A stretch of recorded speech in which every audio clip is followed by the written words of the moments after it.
Hi, my name is Eric Levenstein. I'm a Director and Head of the Worksman's Insolvency, Business Rescue and Restructuring Practice Group. I'm based in Sandton, Johannesburg. I will be presenting at the South African Accounting Academy seminar on the 14th of June of this year, and would at this stage like to give all of you, all the potential delegates who might be coming to the conference, a broad overview of what we'll be discussing on the 14th of June. Certainly members of the accounting profession need to be aware of the new business rescue legislation which came into force in May of last year, in fact 2011, and which has impacted on the manner in which companies trade in South Africa, and particularly where such companies reach the stage of financial distress. Financial distress is not a nice place to be, but at the end of the day it has to be dealt with both by auditors and certainly by directors. If companies run into cash flow difficulties, or there's a likelihood that in the next 6-month period there might be a position of insolvency or cash flow difficulties, directors are then obligated in terms of the New Companies Act to place the company to some form of process. Whether it's liquidation or business rescue will be discussed at the seminar. If directors do not embark on the business rescue process or on liquidation processes, there might be personal liability for those directors as a result of not taking the relevant steps.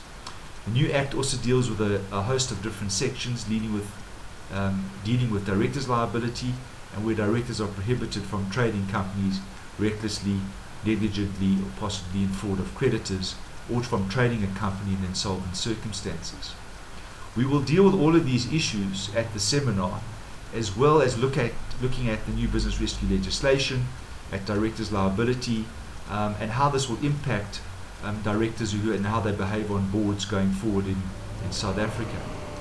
We will also touch on the liability of the auditor when auditing the financial position of companies, and where such companies might be in financial distress, and where there might be potential liability for such auditors if they fail to adhere to the relevant statutes.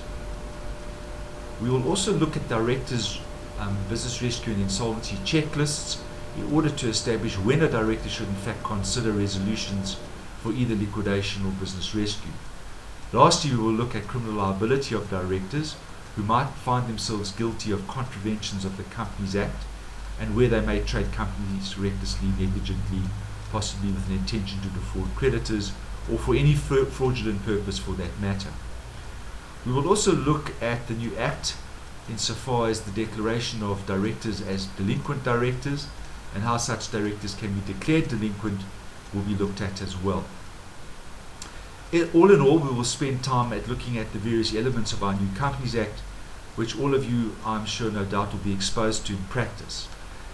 In my view, the seminar would be useful to all individuals who are engaged in auditing, providing accounting and financial advice, and particularly where you have clients represented by directors and who may be looking to you for advice on these issues from time to time.